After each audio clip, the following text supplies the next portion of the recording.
프리미어리그 빅6의 한 축 토트넘 하스퍼. 손흥민 선수의 이적 이후 국민구단으로 자리잡기도 했는데요. 빅6의 탄생 과정, 그리고 토트넘이 빅6에 들어갈 수 있었던 이유. 최근 이야기를 하기에 앞서 80년대에도 일명 클래식 빅5가 존재했었습니다. 맨유, 리버풀, 아스날과 함께 에버튼, 그리고 토트넘이 있었죠.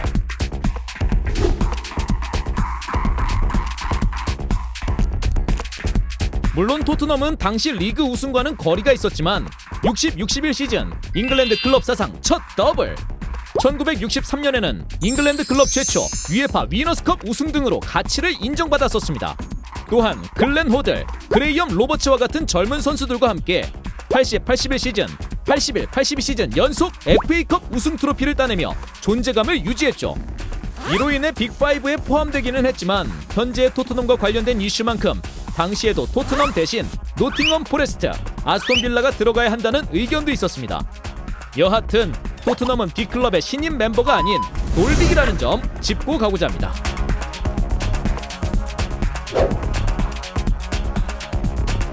이전보다 조금 거슬러 올라온 1992년 잉글리시 프리미어 리그라는 이름으로 영국 프로축구가 개편된 이래 뚜렷한 강세를 보인 팀은 맨유, 그리고 아스날과 리버풀 정도였습니다. 주로 우승은 맨유가 가져갔고 아스날이 대항마, 리버풀이 그 뒤를 바치는 형국이었죠. 토트넘은 마틴 욜 감독이 부임하기 전까지 그저 그런 팀에 불과했습니다. 하지만 같은 런던에 연고를 두고 있는 푸른색 유니폼의 팀이 지각 변동을 일으키기 시작하는데 바로 로만 아브라모비치의 거대 자본을 등에 업은 첼시. 조세 무리뉴라는 신흥 감독과 함께 수준급 선수들을 영입하면서 강팀의 면모를 빠르게 갖추기 시작했고 04-05 시즌 29승 8무 1패, 승점 95점으로 당시 리그 승점 최고 기록과 더불어 72득점 15실점이라는 역대급 경기력으로 우승. 프리미어 리그의 지각 변동을 일으켰죠. 개인적으로 정말 충격적인 결과였습니다. 당시 무리뉴 감독은 FC 포르투에서 챔피언스리그 우승을 달성하며 자신의 이름을 알렸던 신성과도 같은 존재였기 때문이죠. 이렇게 좋은 성적을 낼 것이라고는 언론, 전문가, 그리고 저와 같은 팬들 역시 예상치 못했었습니다. 이후 05-06 시즌 역시 29승 4무 5패를 기록하며 2년 연속 리그를 제패하는 기염을 토하죠. 이전까지 블랙번, 뉴캐슬, 아스톤 빌라, 리즈 유나이티드 등이 상위권을 오르내렸을 뿐 그 누구도 고정 멤버로 자리를 잡지 못했던 상황에서 어느샌가 리그 4강 구도가 생겨난 것입니다. 이는 당시 흐름과 절묘하게 맞아떨어졌죠. 키워드는 바로 챔피언스 리그. 리그 내 4강 구도, 그리고 프리미어 리그에서 챔피언스 리그 진출 자격을 얻는 상위 4팀. 어떠신가요? 이제 감이 좀 오시나요? 맞습니다. 축구계는 리그에서 호성적을 거두며 챔피언스 리그에 개근하는 맨유, 아스날, 리버풀, 첼시 이 4팀에게 빅4라는 범주를 만들어주었죠. 오랜 시간 유지될 것 같았던 빅4 체제는 그리 오래가지 못했습니다. 토트넘에 앞서 균열을 낸 팀은 바로 맨체스터 시티. 2008년 9월 이분이 맨체스터 시티를 인수하면서 변화의 바람을 불러일으켰죠. 자본력에 힘입은 맨시티는 단기간 내 몸집을 불려갔고 11-12 시즌 마침내 리그 우승 타이틀을 획득하며 신흥 강호의 등장을 알립니다. 단순히 상위권에 위치하는 것만이 아니라 우승을 차지할 수 있다는 것을 증명하며 빅4 구단들에게 일종의 경고장을 보낸 셈이죠.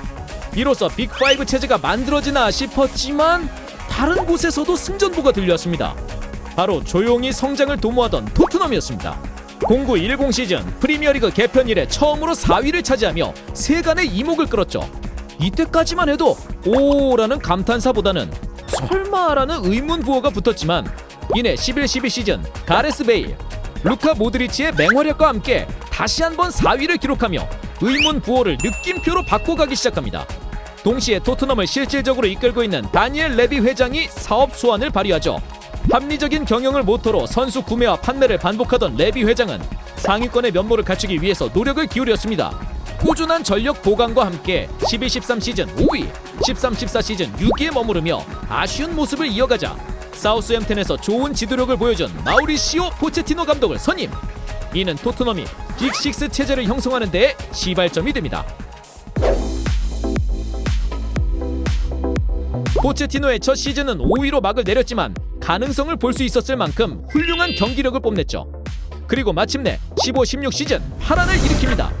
케인, 다이어, 워커, 알리 등 잉글랜드 국적의 유망한 선수들과 함께 에릭센, 베르통원, 요리스, 덴벨레 등 알짜배기들이 상승세를 탔고, 여기에 손흥민, 알더베이럴트, 트리피어 등이 합세하며 균형 있는 선수단을 갖춘 토트넘은 레스터시티, 아스날에 이어 3위에 오르게 됩니다. 자신들의 경쟁력을 여실히 증명한 것이죠. 여기에 멈추지 않고 16-17 시즌에는 2위, 17-18 시즌에는 다시금 3위를 차지하며 EPL의 강팀으로 우뚝 서게 됩니다.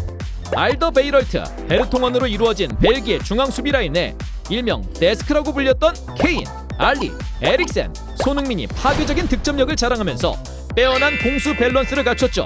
결국 일각에서는 빅4가 아닌 빅6 체제가 완성됐다라며 흥분을 감추지 못했고, 이 아이디어가 널리 받아들여지게 되면서 현재 빅6에 이르게 된 것입니다. 물론 토트넘의 발전이 두드러지긴 했습니다만 이유는 다른 곳에서도 파생됐죠. 특히 퍼거슨 감독과 이별한 맨유가 부진을 면치 못했고, 위르겐 클롭 감독과 리빌딩을 시작한 리버풀도 고전했습니다. 말년에 접어든 벵거 감독의 아스날도 15-16 시즌 이후 쉽사리 반등하지 못했죠. 경쟁팀들의 고전, 이와 함께 성장세를 거듭한 토트넘. 여러 상황이 맞물리며 빅4 체제가 무너지고 빅6 체제가 모습을 드러낸 것입니다. 자, 프리미어리그의 흐름은 어떻게 흘러갈까요? 개인적으로는 무리뉴 2년차를 맞은 토트넘이 기회를 잡을 수 있다고 보고 있습니다. 지난 시즌 레스터, wolverhampton이 각각 5위와 7위를 차지하며 빅6의 흐름을 무너뜨렸고, 이번 시즌 에버턴까지 가세하며 프리미어리그의 판도를 흔들고 있죠. 특히 최근까지 극강의 경기력을 뽐냈던 리버풀과 맨체스터 시티가 휘청이면서 혼돈의 연속입니다. 이런 상황에서 레길론, 도허티, 베일 등이 합류하여 전력이 증강됐고, 손흥민, 케인 라인도 날카로움을 더하고 있죠. 비록 빅6 잔류가 아닌 4위권 진입을 목표로 하고 있기에 더 지켜봐야 하겠습니다만, 기대감을 감출 수 없는 것은 사실이겠죠. 굳건히 버틸 것만 같았던 빅4 체제, 이를 성장세와 함께 빅6로 바꾼 토트넘. 과연 프리미어리그의 터줏대감들이 강팀의 면모를 유지할 수 있을까요? 혹은 새로운 시대를 맞게 될까요? 나날이 재미를 더하는 프리미어리그를 기대하며 지금까지 터치비였습니다.